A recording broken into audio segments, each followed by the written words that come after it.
поединка взлетает для Маликова. Малик, он уже включился, он работает и... Кстати, Йордан в этом разговоре. В средней ближней дистанции ударов Дауд Йордан. Извините так за такой жар Маликова и по корпусу. Sahabat olahraga, para pecinta tinju dunia, dimanapun kalian berada, kali ini kita akan menyaksikan sebuah momen pertarungan besar yang penuh gengsi, syarat makna dari The Fish Arena Istanbul, Rusia.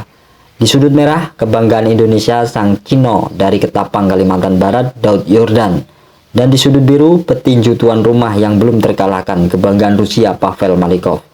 Pertarungan ini menjadi laga eliminator penting sekaligus perebutan gelar kelas ringan WBO Internasional dan WBA Asia yang berlangsung di Rusia pada April 2018. Malam itu bukan sekedar duel dua petinju, ini adalah pertarungan harga diri, keberanian, dan mimpi menuju panggung juara dunia.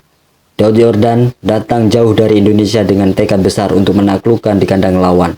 Sementara Malikov berusaha mempertahankan rekor di hadapan publik Rusia. Bel tanda dimulainya pertarungan berbunyi. Kedua petinju tampil hati-hati. Malikov mencoba memanfaatkan dukungan publik tuan rumah dengan mengambil inisiatif menyerang terlebih dahulu. Sementara Daud Yordan memilih tenang, mengukur jarak dan mencoba pola serangan lawannya. Beberapa jab dilepaskan kedua petinju, namun belum ada pukulan yang benar-benar menentukan.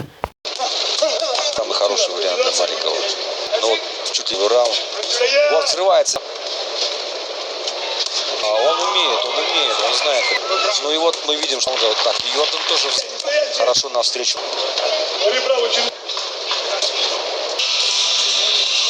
Ассоциация.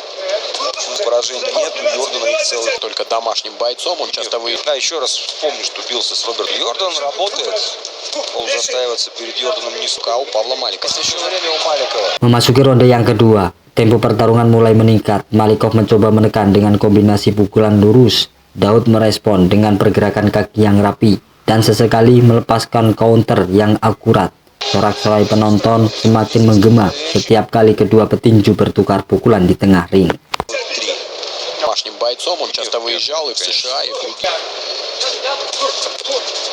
Йордан работает.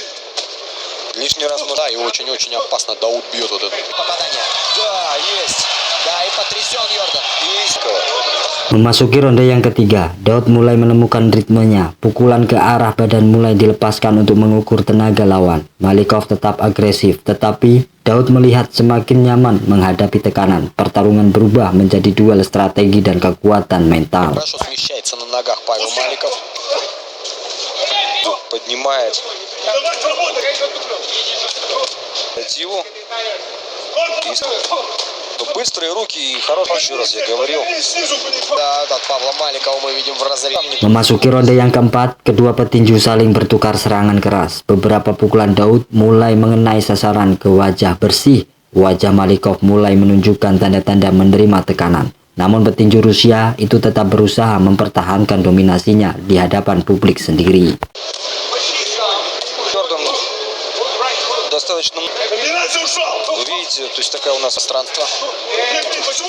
Вот призывает Николай Попов своего удара на себя. Накапливаться, а Йордан развил свою атаку. Ну вот, может быть, хочет он пока. Жаргонное, возможно, выражение, но... Memasuki ronde yang kelima, pertarungan semakin sengit. Daud tampil lebih percaya diri dan mulai mengambil alih kendali. Kombinasi pukulan ke kepala dan badan membuat Malikov harus bekerja lebih keras.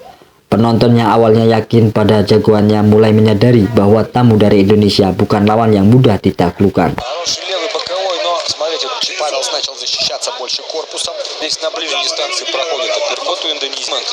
Движение корпусом, когда голова не в статике, то труднее попасть. Глазом. Ой, хорошо, справа он тоже там попал на автоматика. Опять рука. Memasuki ronde yang ke-6, Daud terus menekan. Stamina dan pengalaman bertarung di level internasional mulai terlihat. Malikov beberapa kali terpaksa mundur untuk menyadari rentannya pukulan yang datang bertubi-tubi. Setiap ronde yang berlalu membuat momentum semakin berpihak kepada Daud Yordan.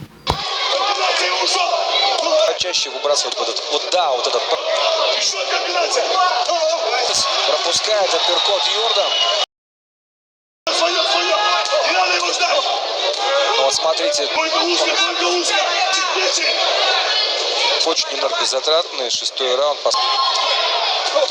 Маликов перед соперником. Дауда Йордана. Memasuki ronde yang ketujuh, arena semakin panas. Kedua petinju mengerahkan seluruh kemampuan mereka. Malikov mencoba bangkit dengan serangan-serangan keras, namun Daud tetap tenang dan disiplin. Sebuah pukulan keras ke arah tubuh membuat Malikov terlihat mulai kehilangan tenaga. Daud tahu kesempatan besar mulai terbuka. Да, непростой поединок, но что с Берио, что с Дейки Канека был бой. Йордан.